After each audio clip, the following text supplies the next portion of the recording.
Bonjour à toutes et tous, aujourd'hui nous vous embarquons à la découverte d'un lieu en pleine campagne dans le Val d'Oise à 30 km de Paris. L'exploitation est en place depuis tout juste un an, elle fait 8 hectares et est intégralement certifiée biologique.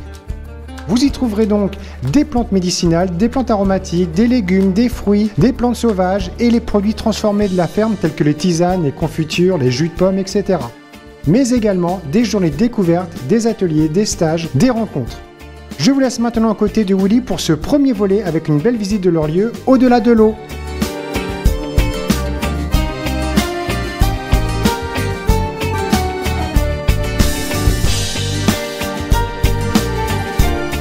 Salut Willy, merci beaucoup de nous recevoir dans ton exploitation. Donc dans la petite intro, on a fait un petit tour d'horizon de l'ensemble de ton exploitation. Et maintenant donc, est-ce que tu peux déjà nous parler de cette ferme, l'historique de cette ferme, et ensuite de ton exploitation? Bon, alors, bonjour, bienvenue à Au-delà de l'eau. Donc, alors Au-delà de l'eau, c'est un lieu-dit. On est en fond de vallée à Bellefontaine. Donc nous, on est au-dessus du niveau de la rivière, donc au-delà de l'eau. Et ça, c'est le nom du C'est le lieu-dit, du coup, au-delà de l'eau. Où se trouve ta ferme. Voilà, c'est ça. D'accord, ok. Voilà. Et c'est un nom qui est assez poétique en plus, quoi. Ah oui. Voilà, qui veut dire beaucoup. Ouais. La ferme, voilà, c'est une exploitation de mon arrière-grand-père. D'accord. Qui a acheté la ferme et qui était horticulteur, paysagiste, voilà. Et après, mes grands-parents, eux, faisaient du maraîchage. Maraîchage, polyculture, aussi bien des fleurs, des légumes, un peu de... Voilà, comme on trouvait des fermes avant, de la crème, des œufs. Voilà, ils faisaient les marchés, vente en direct. Et ils vivaient comme ça, quoi. Ok. Et à Bellefontaine, il faut savoir qu'il y avait plein de maraîchers. Il y avait au moins 6 familles de maraîchers. Et maintenant, il n'y en a plus, quoi. Parce qu'on est à combien de kilomètres de Paris, là? Là, on est à peine 30 km de Paris, 10 km de Roissy.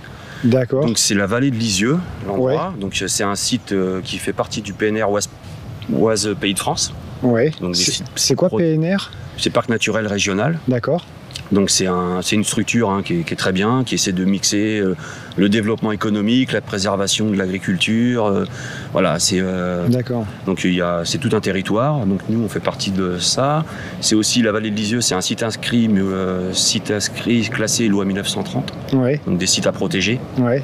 Effectivement, nous on est à la charnière entre la banlieue. Ouais. Et la forêt de Chantilly, quoi. C'est vraiment une zone frontière, un écotone, quoi, tu vois, donc, un site à protéger. Mais à côté de ça, il n'y a pas tant d'exploitation biologique, parce que toi, tu es certifié bio, quoi. Voilà. Alors, tu as le label bio. Voilà, moi j'ai fait le choix, je suis certifié bio depuis 2016. Donc j'ai certifié toute la propriété. D'accord. Qui fait combien d'hectares? Là, il y a 8 hectares à peu près. 8 hectares, ok. Ouais. Et aussi bien les forêts, les prairies, que ma production. Comme ça, comme nous, on verra plus tard, mais on fait aussi de la cueillette sauvage, de plantes sauvages, reine des prés, on verra par la suite. Du coup, pour moi, c'était logique de tout certifier. D'accord. Comme ça, les 8 hectares. On est sûr qu'il n'y a aucun produit chimique. D'accord. Et voilà. Ok. Donc, voilà, vallée de Lisieux, site inscrit, alors avec des contraintes, forcément, paysagères, j'ai pas le droit de planter sur la plantation des arbres, apparemment, tu as des contraintes. Voilà, je peux pas planter un verger n'importe où, par exemple. D'accord, tu es obligé de demander. Voilà, alors ça passe par souvent architecte des bâtiments de France, il y a chargé de mission, il y a le parc naturel, voilà, il y a forcément des contraintes. Bon. D'accord. Alors c'est un plus, effectivement, cette vallée. Bon. Après, pareil, pour construire une serre, c'est permis de construire. D'accord. Bon, alors toi, donc, Willy, donc, tu as racheté cette ferme familiale que tu occupes maintenant et tu développes à ta manière. C'est-à-dire que là, c'est quoi ton activité? Maraîchage, plantes sauvages? L'idée, c'est de revenir un peu sur des fermes comme faisaient un peu mes grands-parents, bien que... Bon, c'est de faire de la production de saison. Enfin, l'activité principale, effectivement, c'est plantes aromatiques et médicinales. D'accord. Donc, on va te suivre. En cueillette sauvage et en production. Il faut savoir que Delphine termine sa formation d'herboriste. D'accord. Parce que, alors on y reviendra certainement, mais Les plantes aromatiques et médicinales, c'est très réglementé, ça se comprend. Donc, il y en a combien de libérés en France? De libérés en France, il y en a 148. D'accord. Et toi, vous arrivez quand même à en faire pousser une grande partie de ces plantes libérées Alors, pratiquement tout ce qui peut se produire en France, on le fait, parce que dans les 148, aussi bien la cannelle, enfin, des choses comme ça que nous, on ne fait pas. Ouais. Mais voilà, nous, on a pratiquement tout. Après, on fait des tests aussi. Il y a des plantes qui ne poussent pas bien ici, pareil. Voilà. Donc, ça, on ne fait pas. Il y avait des plantes qui demandent beaucoup de temps de manipulation. Donc, ça, c'est pareil. On essaie de trouver une autre solution. Mais effectivement, on produit beaucoup de plantes ici, c'est vrai. D'accord. Alors, on produit beaucoup de plantes. Alors, voilà, ce que tu parlais tout à l'heure du bio, nous, on est un peu innovant dans la région. Ouais.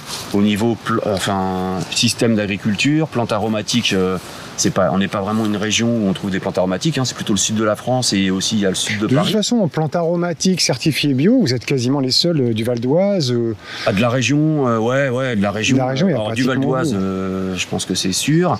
Après, il y a une personne qui est dans l'Oise.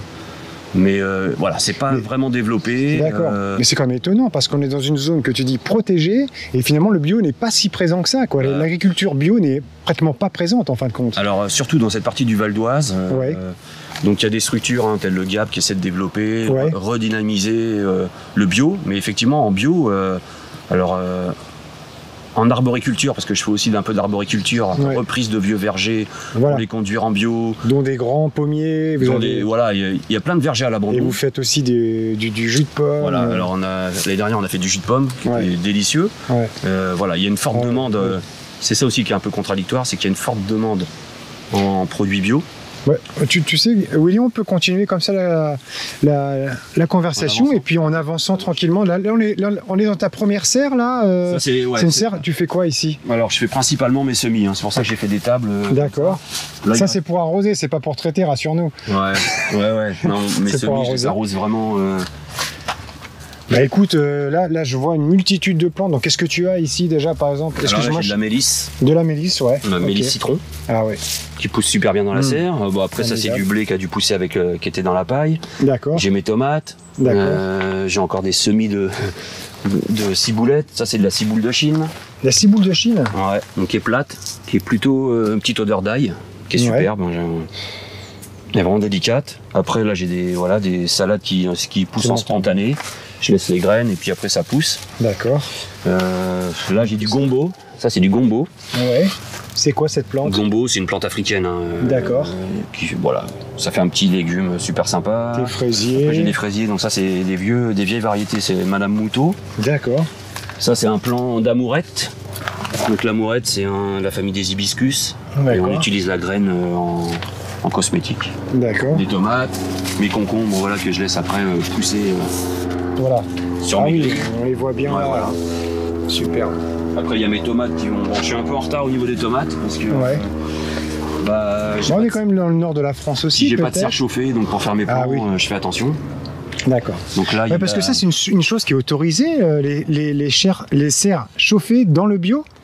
Tu peux chauffer, mais juste pour les semis, je crois. Ça a l'air d'être. Oui, mais c'est complètement paradoxal en fait. Bah oui, mais bon, tu fais comment? Oui. Alors, c'est paradoxal. Bio, ça veut pas dire 100% écologique. Hein. Ouais. Tu peux consommer du gasoil. D'accord. Donc toi, déjà, tiens, parlons de ça. Oui, par rapport à la consommation de gasoil, tu as quand même un tracteur. Ouais. Tu as quand même un tracteur. Tu as un motoculteur que tu utilises aussi comme petit tracteur en fin de compte pour charrier du bois. Parce que, l'agriculture, on va. Donc là, j'ai de la citronnelle. Moi, je te coupe, je reviendrai dessus. Oui, bien sûr. Donc ça, c'est génial. Ah oui. Citronnelle, la vraie citronnelle. Donc ça, c'est cool. Oh là là, oui, là, tu as des courgettes qui sont poussées. Ça, c'est des pieds de courgettes. Tu en as partout. Ouais, ça pousse bien. Et ça, c'est quoi, là? Ça, c'est poivrier du Sichuan. Ah, et t'en as eu des graines de poivre? Pas encore. Parce que malheureusement, il gèle tous les ans. D'accord. Et donc, ça fait combien d'années? Il est grand? Ouais, cette année, il a pas fait froid. Ça fait 2 hivers où il fait pas très froid, donc il reprend bien. Ok, donc là, ta première serre à semis, mais aussi serre de production de légumes. Tomate, mais plus personnel, quoi, voilà. Ouais. Ah d'accord, donc là on arrive, t'as tes planches. Donc là, c'est des restants de semis. Là, j'ai de la tanésie, par exemple. Là, j'ai de la réglisse. La réglisse? Ouais, qu'il faut que je plante. De l'origan, de la monarde. J'ai aussi, ça c'est de la... Ah, j'ai mangé le nom. Oh oui, celle-ci là, ouais. Et là, tu as tous tes pots aussi de jeunes plants tout le long de ta serre. Okay. Alors l'idée aussi, c'est cette année, j'ai vendu un peu de plants parce que du fait de... Comme il n'y a pas beaucoup de structures en bio, c'est difficile de trouver des marchandises, des plants, des graines. Ah, tu veux aussi te mettre maintenant dans la... Parce que c'est, en fin de compte, Willy, là, ton exploitation est relativement jeune. Ça fait combien de temps que tu as lancé l'activité? Ça fait 1 an, là. Ça fait 1 an, ouais, d'accord. Que j'ai très bien. mon numéro MSA. D'accord. Et donc tu veux alors faire vendre des fruits, des légumes, parce qu'on va voir un petit peu ce qu'on appelle ta forêt comestible, c'est-à-dire ton verger dans ton potager. En agroforesterie, ouais. En agroforesterie. Vendre aussi peut-être des jeunes plants en bio, vendre toutes tes plantes médicinales, vos tisanes, vos jus de pommes. On voit bien que l'agriculture, en fonction du climat, il faut s'adapter. Donc du coup, il y a des fois tu vas réussir des légumes, des fois tu vas réussir des fruits, et des fois tu vas pas les réussir. Donc il faut diversifier pour essayer, parce que, on est d'accord que on veut en vivre, et vivre de l'agriculture à l'heure actuelle sans, moi je suis pas au RMI, je veux pas avoir, j'ai pas d'aide, vivre de l'agriculture c'est compliqué sur des petites exploitations, donc il faut diversifier. Bon, après diversifier, tu complexifies un peu le système parce que il faut faire des semis, tu fais des fruits, Mais c'est tant mieux parce qu'au moins pour la richesse, pour la biodiversité de tes 8 hectares, c'est juste l'explosion. C'est oui, c'est intéressant. C'est un mix de tout. Donc là, tu nous emmènes dans une deuxième serre que tu viens de construire, que tu as arraché d'occasion et tu as remis une bâche neuve. Une serre. Oui, parce que ça m'a coûté, la serre m'a coûté 80 €. Bon, il a fallu que je répare un peu. Et ça fait combien de mètres carrés cette serre? Ça fait à peine 30. Et puis une bâche neuve. Alors le plastique c'est pareil. Oui. Mais là t'es au moins tranquille 10 ans. C'est un investissement sur 10 ans. Voilà, après. Et alors là, tu as fait le choix de mettre. C'est recyclé? Le plastique des serres, oui, il y a des structures qui recyclent. Chez les professionnels, ils ramassent les plastiques. D'accord, très bien. Donc là, massivement, de la tomate. Ouais, parce que la tomate, on adore. C'est un super produit, c'est très productif. Et voilà, il y a de la demande. Donc là, première année de culture. D'accord. J'ai même pas désherbé, j'avais mis un peu de carton. D'accord. Et j'ai mis une bonne épaisseur de paille. D'accord. Et j'ai planté mes tomates comme ça, que j'ai même pas eu le temps d'accrocher. Pour l'instant, je les laisse. D'accord. J'ai arrosé 2 fois, je pense. T'as arrosé 2 fois dans une serre. Et là, ça fait au moins. Ça fait combien de temps qu'il n'a pas plu là? Là, ça fait peut-être 3 semaines, 4 semaines qu'il n'y a pas eu une vraie pluie, quoi. D'accord. Mais voilà, ça fonctionne. Ben oui. Bon, il y a pas du tout de mildiou, les petits piments que j'arrose un peu plus, peut-être. Là, j'arrose un peu plus. Petit piment là. Mais voilà, t'as vu, t'as des fruits de beau calibre. Et tu as encore, là c'est de la mélisse ou c'est de la menthe sauvage? Ah, la menthe sauvage qui vient. Après, il y a un peu de plantes qui poussent, effectivement. T'as la grande berce qui pousse. J'ai vu là, t'as mis un petit tournesol qui arrive. Ok, très bien. Citronnelle aussi. Voilà. Ok, bon très bien. J'ai fait des semis aussi ici. Oui, parce que aussi l'idée c'est de faire des rencontres, des visites du lieu, des formations, quoi. Vous voulez vraiment transmettre aussi tout ce savoir. Le lieu, c'est un lieu qui doit vivre, quoi. C'est vrai que. C'est la vie de toute façon, ce lieu. C'est la vie, il y a l'eau, l'argile, les plantes, c'est luxuriant. Alors, on est dans un terrain, là tu parles de ça, au niveau de ton sol, alors on est sur un terrain plutôt argileux, plutôt marécageux, on est dans quoi là exactement? T'as une zone qui est vraiment. Donc tout ça c'est à toi là-bas, c'est ta zone, voilà. C'est de la forêt. Donc là, on est sur la partie, pour l'instant, c'est la partie de culture, agroforesterie. Donc, qui est.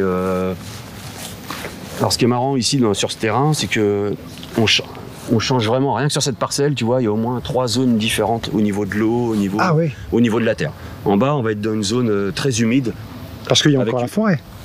Non, mais même dans le bas de la parcelle, là, tu vois, très humide, une terre plutôt. Beaucoup de matière organique, très lourde. D'accord. Et sur le haut, plutôt sec, tu vois. D'accord. Une terre sèche, qui sèche très vite. Après, c'est des super bonnes terres, parce que c'est des terres... qui retiennent l'eau. Ce qu'on appelle les terres amoureuses, quoi. Donc, il faut la travailler au bon moment. C'est-à-dire que si tu la travailles trop tôt, déjà, ça colle. Et si tu la travailles trop tard, elle est trop sèche, c'est dur comme du béton. Par contre, si tu la travailles au bon moment, elle est magnifique. Ah oui, tu apprends vraiment à connaître ton terroir. Et donc là, tu as fait, tu t'es fait des grands rangs de combien? Parce que là, c'est long. Il y a 40 mètres, ouais. 40 mètres, d'accord. Là, étant en production, donc voilà, Voilà. On a essayé différentes formes, mais bon, tu t'aperçois que tu reviens vite quand même, enfin moi, hein, après il y a d'autres solutions, hein, attention, hein, moi il faut tester. Hein. Toi, là, sur cette mode, on avait fait des carrés, avait fait des carrés par exemple, alors c'est sympa, sauf que le carré au milieu c'est pas pratique, pour désherber au milieu c'est pas pratique. Moi tu vois là j'ai mes allées, et regarde, tu vois j'ai ressorti les vieux outils de mes grands-parents, hein. J'ai pas, on n'a rien inventé. Super. Et tu vois, alors la binette, hein, en bio, celle-là... tu l'utilises pour beaucoup, et puis les tu vois, donc il y a ce genre d'outil que moi j'appelle un pouce-pouce, tu vois. Et ça c'est à mes grands-parents. Et alors quand t'as ton rang, c'est génial parce que regarde, tu fais ça. Ah, pour enlever l'herbe sauvage au milieu. Voilà. Et c'est un gain de temps quand tu passes au beau moment, que ta plante elle est toute jeune. D'accord. Tu passes. Bon, c'est un peu physique, mais donc par contre... pas de paillage là. Là je vois au niveau de ton sol. Non. Là j'ai un peu de tonte, tout ça, mais... Alors qu'est-ce que tu as comme plante là, Willy là? Alors là, du basilic. Ça c'est le basilic cannelle. Sarriette annuelle. Souci des jardins. D'accord. Tournesol. Bon, il y a de la bourrache, mais ça c'est du spontané. Bon, j'ai des... Alors cette année, on n'a pas d'eau, tu vois. Ça c'est du fenouil, mais alors comme j'arrose très peu, bon bah il est, tu vois. Oui, parce que là, tu peux pas arroser tout ça. Il monte vite en graines. Mais t'arroses avec de l'eau de source quand même, quoi. T'arroses pas. Ouais, ici on a beaucoup de sources. Hein. Alors moi j'arrose très peu. J'arrose à la plantation, je soutiens. Mais l'idée c'est de... Ouais, on va regarder ça. Ah oui, celle-là, tu as ces grosses abeilles là. L'idée c'est que la plante, elle aille chercher l'eau. D'accord. Voilà. C'est vraiment l'idée. D'accord. Arrosage à la plantation. Peut-être quelques jours après. Donc tes semis très imbibés. Voilà, alors j'imbibe, mais quand je les plante, la terre elle est super. Tes semis en godet, eux ils sont très imbibés. Ensuite tu arroses quand tu plantes. Toujours, tu plantes, t'arroses, ça c'est une règle, faut toujours arroser. Bon, il y a plein... Voilà, parce qu'il faut enlever les bulles d'air, il faut que ta terre se tasse, que tes racines soient bien au contact de ta terre. Voilà, t'arroses bien. Et après, en fonction du temps, effectivement, tu peux être amené à repasser, arroser un petit peu. Sinon tu perds ta plante, faut pas, tu vois, il y a un... Voilà, il faut surveiller, il y a un juste milieu à avoir, mais même si ta plante elle fane un peu, tu la laisses, elle va aller chercher ses racines vont développer. Et là, ça c'est toutes ces grosses abeilles noires. Alors ça c'est une. C'est la sauge sclarée. La sauge sclarée, oui. Qui est magnifique, hein, qui sont super bons, voilà. Ah zut, elle est partie. On va essayer. Et donc oui, alors donc ces grosses abeilles noires. Ça c'est l'abeille menuisière ou charpentière. Donc c'est une grosse abeille. Oui, qui est noire. Qui est toute noire à l'origine, noire métallique. D'accord. Et là, elle vient butiner sur... elle adore la sauge. Et quand elle butine, alors la nature est vraiment bien faite. C'est incroyable. On va essayer de le faire là. Alors là, celle-là, elle est... On va voir à l'image. Voilà. Là, elle est un peu fanée. Attends, je vais trouver une fleur un peu moins... Donc en fait, l'abeille arrive. L'abeille arrive, elle vient butiner le nectar. Et quand elle vient butiner le nectar, elle appuie là. Et là, il y a les sacs à pollen. Qui tombe là, il y a la petite tige qui tombe sur laquelle il y a le pollen. Voilà, et qui se pose sur le dos de l'abeille. Et comme ça, elle pollinise de fleur en fleur. Et oui, parce que là on a vu, elles ont le dos noir. C'est du pollen. D'accord. Donc voilà, la plante, l'intelligence de la plante. Formidable, c'est quand même énorme.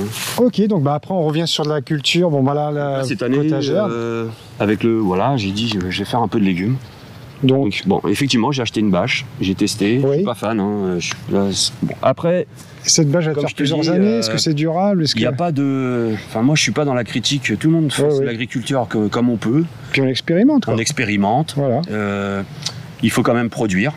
Bien sûr. Donc il y a des compromis à faire, un peu de tracteur, un peu...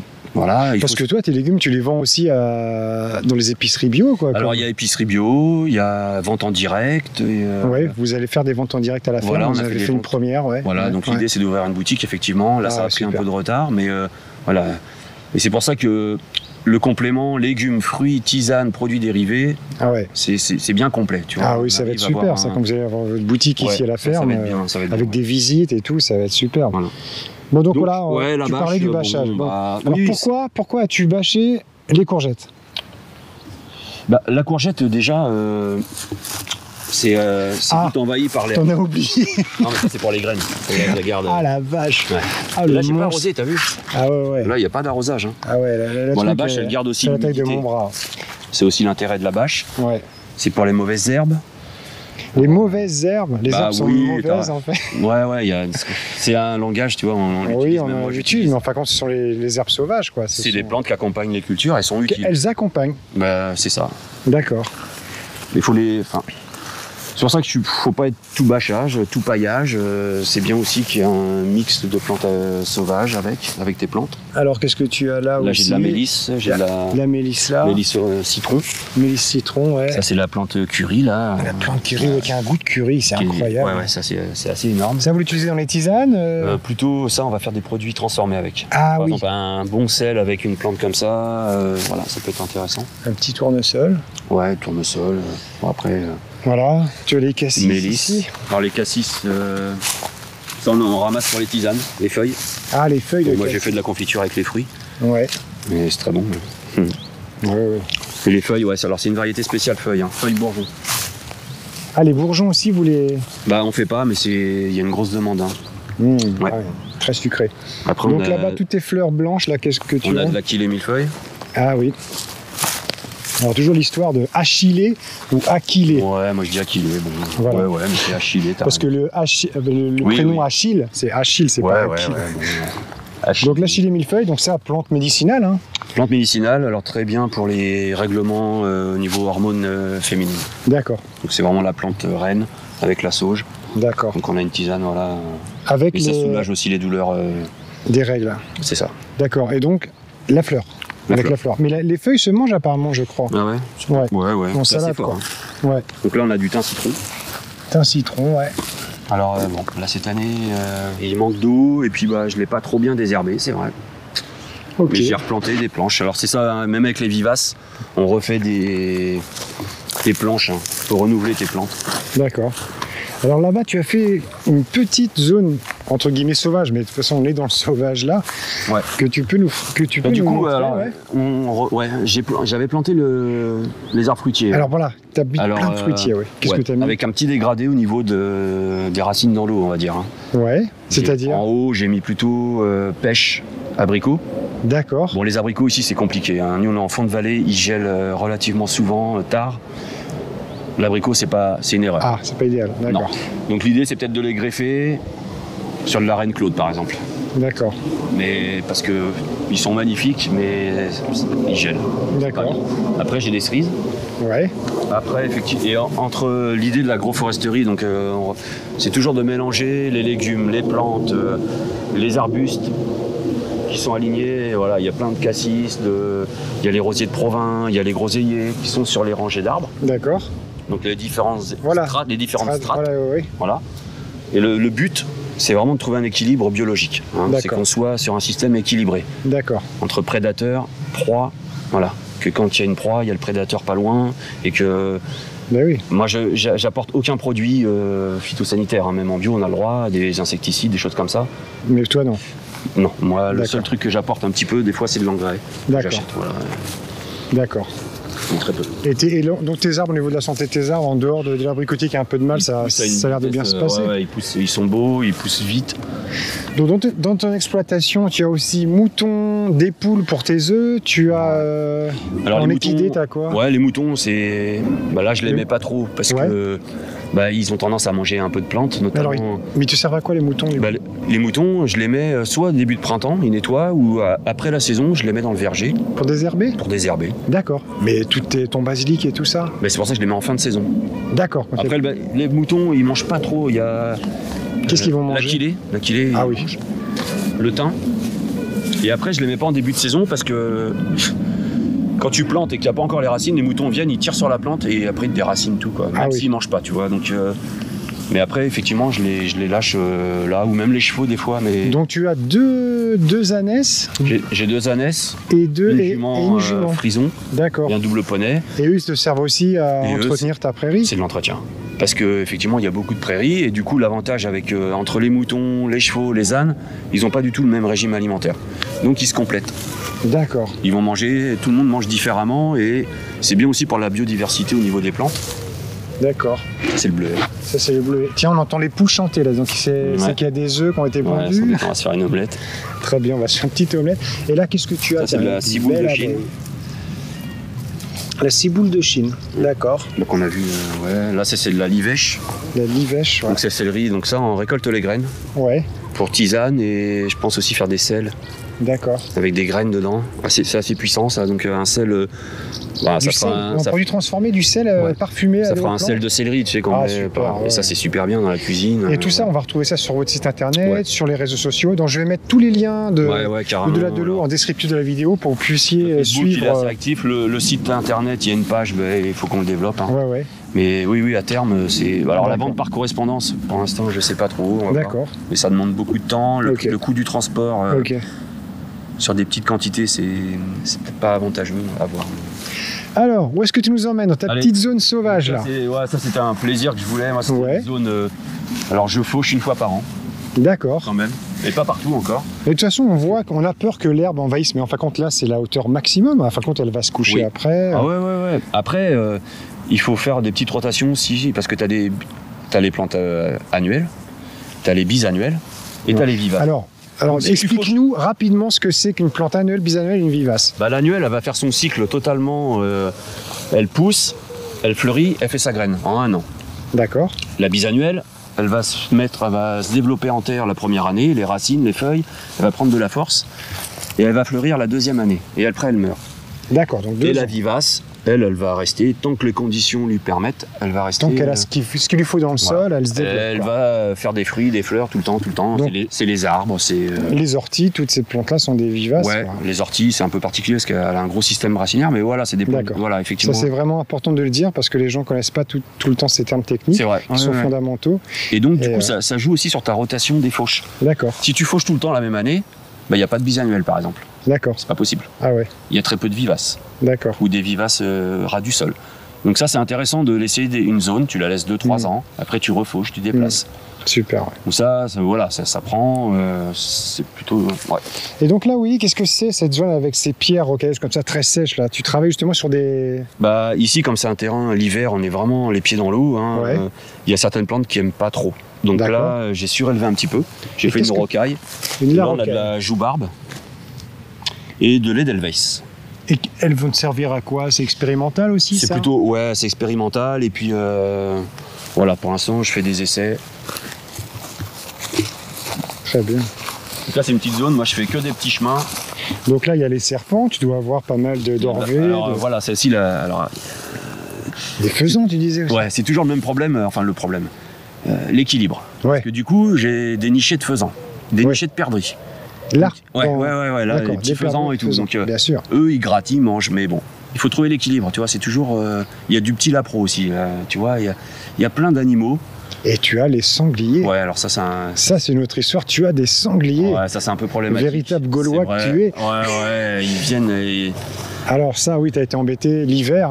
C'est que l'hiver, ils viennent et puis ils rentrent et puis ils défoncent tout, les grillages, toutes les allées, tout, quoi. T'as mis des grillages, des barbelés, tout ça, ils arrivent quand même à passer, quoi. Il n'y a rien à faire. Après, moi, je vais pas les tuer, tu vois, donc c'est un peu compliqué. Bien sûr.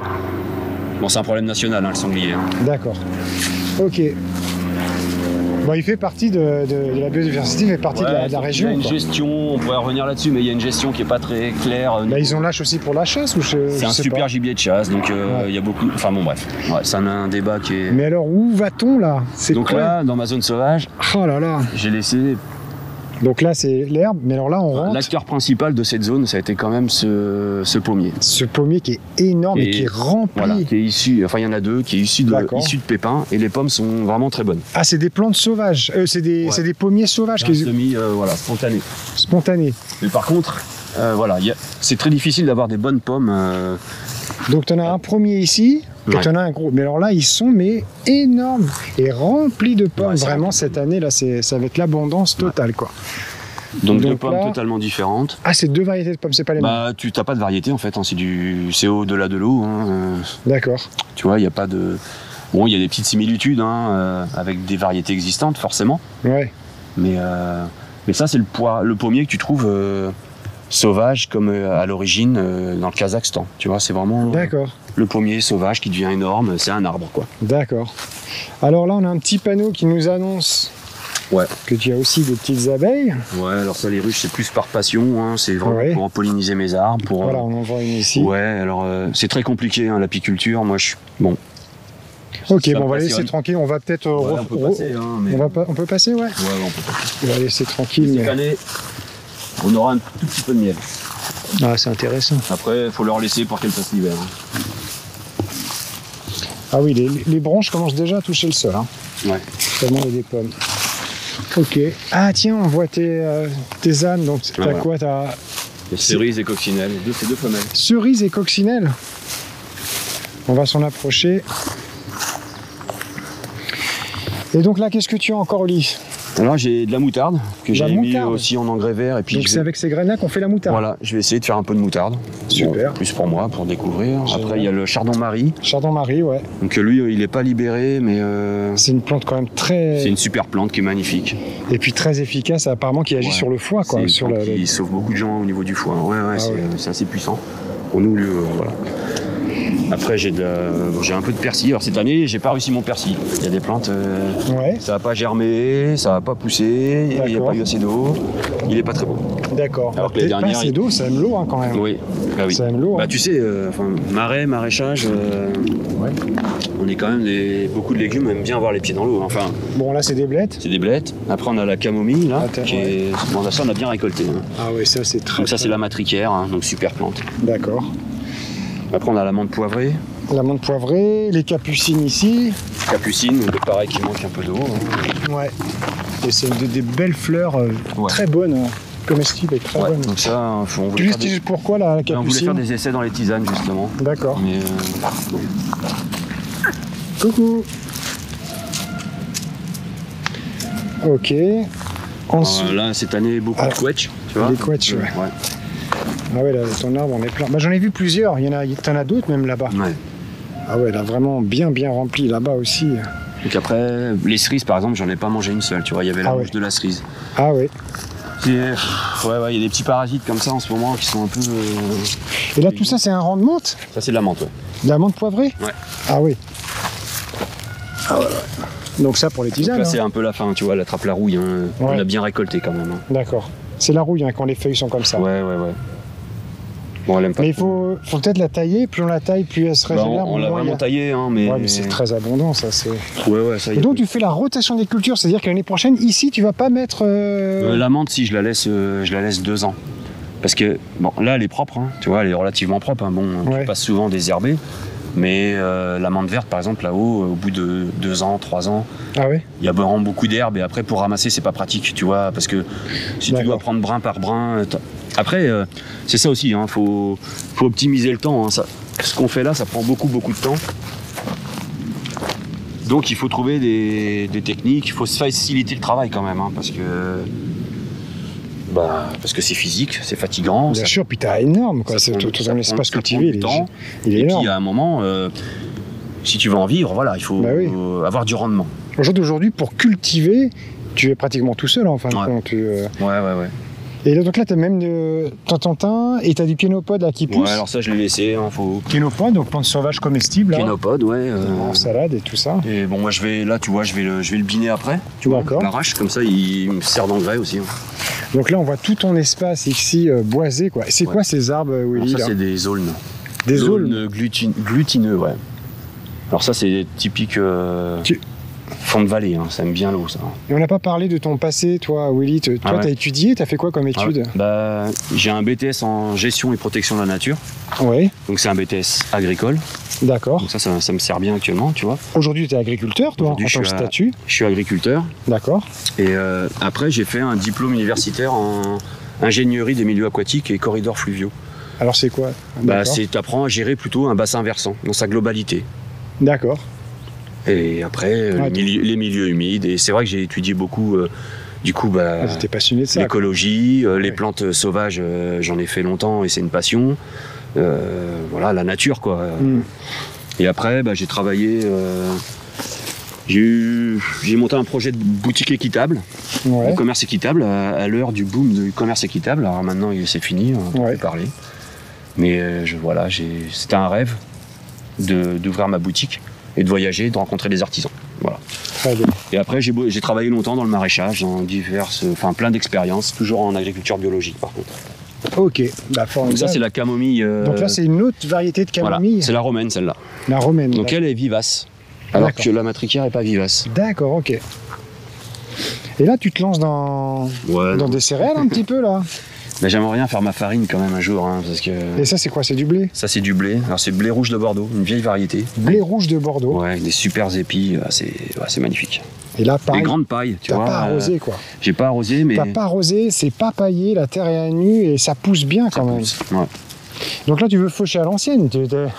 Tu vas couper et ensuite, comment tu vas faire pour récolter tes graines? Si tu veux faire un petit peu de farine. Dans un grand drap.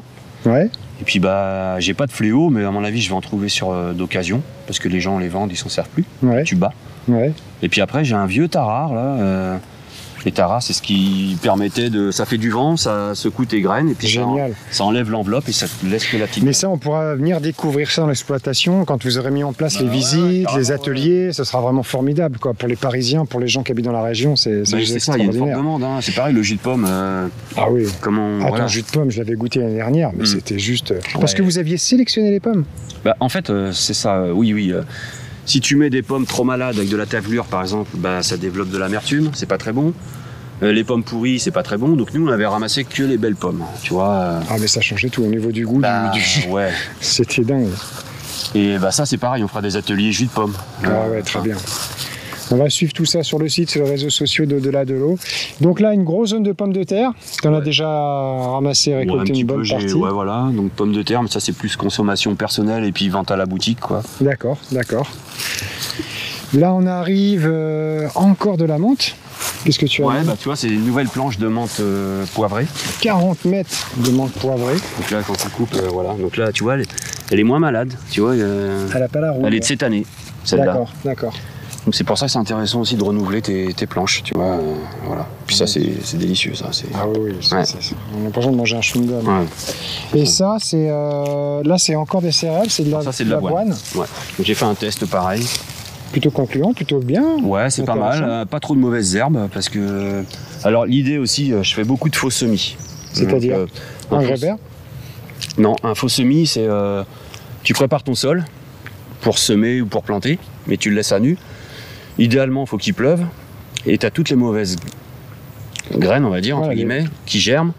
Tu passes quand elles sont vraiment au stade de plantule, tu passes juste avec un petit râteau ou une griffe, ça épuise ton stock de mauvaises herbes, on va dire. D'accord. Et après, bah, tu vois, là, j'ai mes potirons. Vas-y, on va aller voir. Les potirons, je suis passé plusieurs fois, hein. C'est quand même long. Surtout que, bah, tu vois bien, moi j'ai un stock de graines, et comme je laisse à graines, effectivement, bah, ça en met un peu partout. Mais là, ta zone cultivée, elle est énorme, là, parce que là, Là, il y a 5000 mètres en tout. Là, tu cultives 5000 mètres, quoi. Ouais. 5000 mètres carrés, quoi. Donc là, tu viens de lancer tes potirons. Ouais, alors moi je les mets un peu tard et ça c'est un choix perso. C'est un choix. Ouais. Bah, parce que le potiron, c'est un légume de conservation, c'est un légume pour moi d'hiver. Enfin, d'accord. Avoir des potirons en septembre, qui mange de la soupe, enfin. Oui. Et moi je les récolte tard, mais comme ça, ils se gardent bien pour novembre, décembre, tu vois, tout l'hiver. D'accord, donc tu les as fait là-bas et là, tu me disais tout à l'heure, ici, d'ici bah là, un mois et demi, ici, ça sera un couvre-sol. Là, ça sert à, les potirons gagnent tout et c'est une grosse bulle bien verte. Hein. Super bon. Tac, et là on finit sur un rang de courgettes là. Ouais. Pareil là qui est vraiment en pleine santé. Ça. Donc ça c'est très abondant. Hein, là, c'est abondant parce que c'était pas cultivé. Hein. Tu vois, j'ai préparé la terre cette année. Cette planche. D'accord. C'était de l'ortie, de la menthe. Je l'ai préparé que cette année. Comment tu as préparé la terre? Alors, qu'est-ce que tu as fait? Dis-nous tout. Bah, je le fais là, c'est avec le tracteur. Ah, tracteur avec. T'as labouré alors? Non, j'ai pas d'outils. Non, le labour, je fais pas. J'ai pas d'outils animés. Enfin, j'ai qu'un rotovator, mais que je passe. Je m'en sers pas pour faire ça. D'accord. Là, j'ai juste un Canadien et des herses que je passe. Pour décompacter, arracher les racines, et tu passes plusieurs fois. D'accord. Comme ça. Ok. Et donc là, tu as mis plusieurs variétés. Ah oui, là, on voit, tu gardes, tu les laisses grossir. Il y en a quelques-unes que j'oublie. Hein, pour tes graines. Je les garde pour faire des graines. Sachant effectivement que les cucurbitacées, ça s'hybride assez facilement. Mais oui, c'est ça. Il vaut mieux éviter d'en planter plusieurs variétés. Mais comme tu disais tout à l'heure, sur la première année, ça peut aller encore. Je vais voir, parce que les graines, ça coûte relativement cher quand même. Hein. Ah oui, puis quand on voit la quantité de graines que tu as dans une courgette. Dans une courgette, c'est un peu dommage de payer 30 € le sachet de graines. Ou de salade, quoi. Un pied de salade, la quantité de graines que ça fait. Donc c'est aussi important de récupérer tes graines. Il y a plein de plantes, on récupère. Hein. les soucis, tout ça, on récupère nos graines. D'accord. Donc là maintenant on arrive au bout de ton terrain, Willy.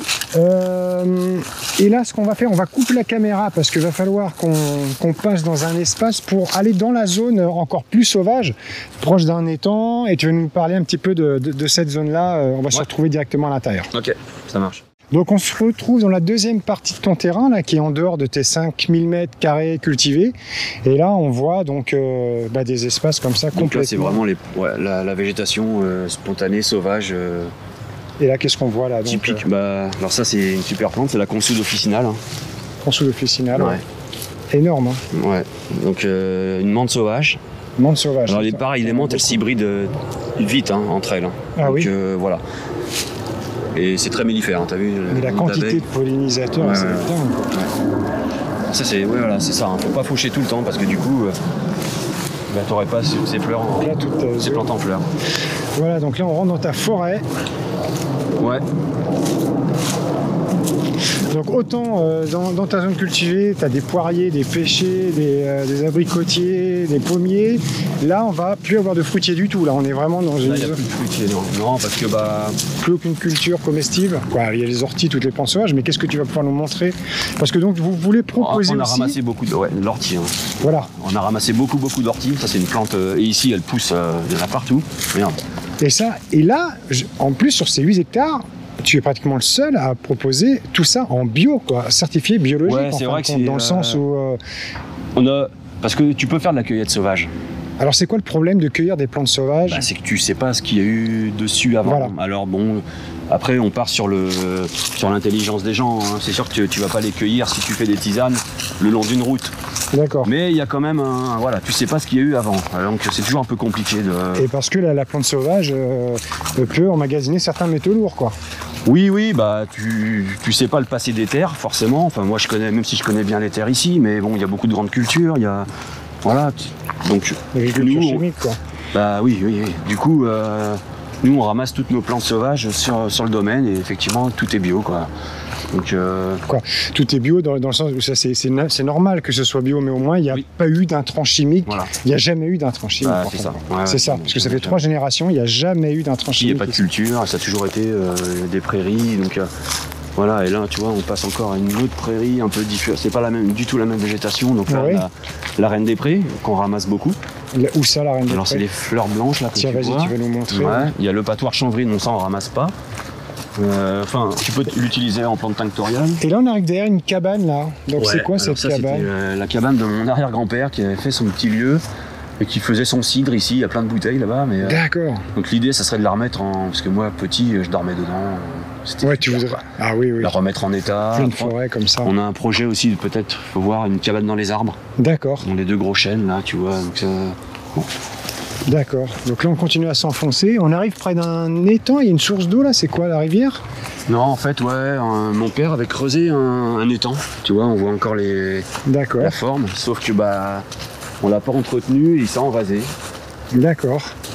Mais là, quelle source d'eau tu vas avoir pour la Non, mais là c'est que de l'infiltration. Hein. C'est que de l'infiltration. On est pratiquement au niveau de la nappe de la rivière qui accompagne la rivière. Hein. Parce que tu as une petite rivière qui fait le tour quand même.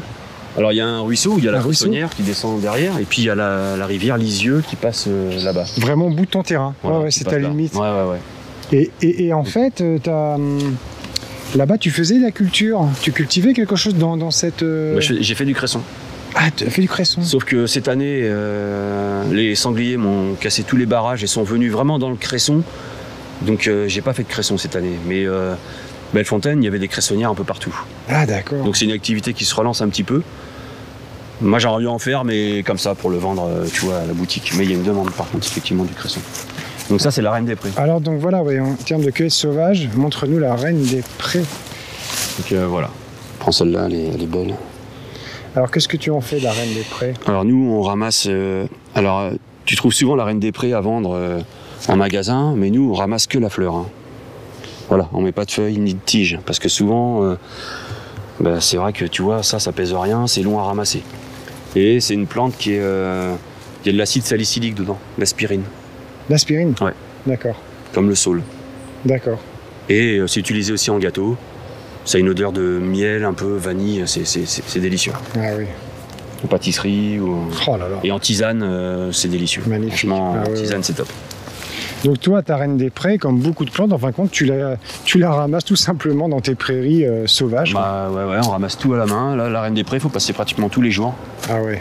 Tous les jours, et tu prends vraiment que ce qui est en fleurs, quoi. Tu vois, voilà, on coupe là, hop, à chaque fois, on coupe en fleurs. D'accord. Tac, tac. Bon, il y a des endroits là un peu malades, donc on ne prend pas. Tu vois, j'ai un peu d'eau. Donc là, l'idée, je vais recreuser un petit peu l'étang quand même. Ah, tu vas recreuser l'étang? Ouais, parce que au niveau de la vie, déjà, un endroit d'eau, c'est nécessaire. Avant, il y avait beaucoup plus d'odonates, enfin de libellules, il y avait beaucoup plus de vie. Ah oui. Donc l'idée, c'est pas de faire un grand étang, mais c'est de recreuser un peu pour aussi avoir une source d'eau. Tu vois, parce que ça fait 2 ans, je trouve que c'est de plus en plus sec, quand même. Donc ça me fera une réserve d'eau, et puis ça fera un lieu vivant. Et oui, là c'est vrai qu'au niveau de tes plantes, on a vraiment des ronces et des choses comme ça qui sont vraiment des plantes de forêt, quoi. Là, la nature fait le tri d'elle-même, quoi. Parce qu'on n'a pas d'herbe haute ici, comme dans t'as beaucoup moins. Et après, tu as des équidés qui... Après, il y a des équidés. Moi, il y a des zones que je fauche quand même de temps en temps. Tu vois, ici, je fauche, par exemple. Ton allée, sinon, la nature, ça va vite quand même. Donc, il faut quand même gérer. Tu coupes tes arbres aussi, on voit les rondins, là. Ouais, là, malheureusement, le frêne a une maladie. Ah. Donc, tu vois, ils sont en train de mourir. Donc, principalement, moi, je coupe les arbres morts. Ouais. Mais des fois, tu es obligé quand même d'ouvrir un peu le milieu, tu vois, cette zone-là, avant, il y avait beaucoup plus d'arbres. Ouais. J'éclaircis un peu, tu vois, j'ai coupé. Bon. C'est jamais agréable de couper un arbre vivant, mais des fois... Ah oui, après, ça, on n'a pas le choix. Ça se fait naturellement aussi, les arbres tombent en forêt naturellement aussi. Oui. Et donc, là, tu nous amènes à tes grands chênes. Alors là, c'est une zone...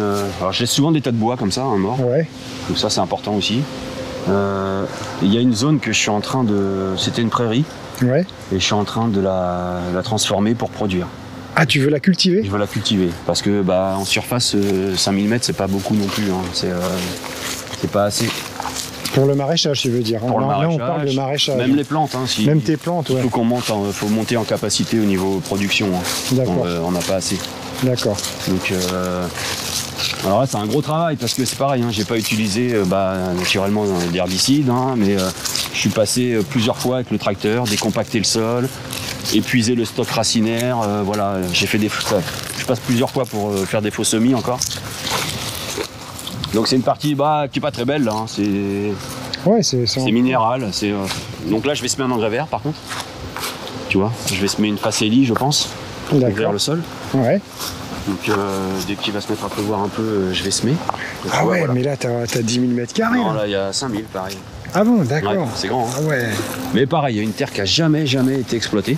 D'accord. Qui est bourrée de matière organique, qui est très riche. Qui est vraiment, tu vois là, on est en Et fond. pas d'arbres au milieu, t'as pas du tout laissé d'arbres Il n'y avait pas d'arbres. Ah, il n'y avait pas d'arbres, c'est déjà une prairie. Il y avait peut-être un saule, tu vois, un petit saule. Et pas d'arbres. Donc là, je vais voir. Est-ce que si je peux planter... Ok, on verra ça. J'aimerais rien planter, mais on verra si j'ai le droit. Et là, on termine sur ce chêne qui est séculaire, quoi, qui est... Alors peut-être tu peux le prendre par comme ça et par en dessous. Tu penses qu'il a quel âge? Je pense qu'il doit avoir 300 ans, moi. Il est gigantesque. Ouais, il est magnifique. Il est massif et les branches cassent pas sous le poids. Il est incroyable. Tu penses, toi, tu lui donnes 300 ans, quoi. Ouais. Ah, la puissance, puis là. Ouais. Ici, c'est vrai que c'est un endroit avec les pins, avec. Ouais, t'as des grands pins. Là. Le sureau aussi, on ramasse beaucoup de sureau. Et là, t'as les crottins de tes équiliers que tu ramasses. Oh là là. Ah ouais, il est magnifique. Hein. Tu peux t'approcher du tronc, peut-être, tu vois. C'est impressionnant. Ok, magnifique, hein. Et lui, il en a vu, lui il a connu son arrière-grand-père, même plus ça. Que ça, quoi. Et écoute, c'est formidable, merci beaucoup Willy pour cette belle visite, hein. C'est vraiment très très riche et on va faire en sorte de te suivre sur les réseaux sociaux, sur le site internet pour voir toute cette actualité, tous ces beaux projets à venir. Et puis, on va se refaire certainement une vidéo ensemble pour d'autres éléments de la ferme. Voilà, donc je remercie beaucoup Flavien Maurras, je remercie beaucoup Pascal Geoffroy pour le contenu rédactionnel et ses conseils. Merci à Stéphane Dion pour le développement web et merci beaucoup à Kado Radadi pour la cession de ses droits. Soyons tous sur la même longueur d'onde. Sentir nos âmes sur la même longueur d'onde, positive et rebelle, nomades et vagabonds. Ce soir la lune est pleine, les étoiles sont fécondes. Faisons attendre le ciel quelques milliards de secondes. Je veux sentir nos âmes sur la même longueur d'onde, positive et rebelle, nomades et vagabonds. Ce soir la lune est pleine, les étoiles sont fécondes. Faisons attendre le ciel quelques milliards de secondes.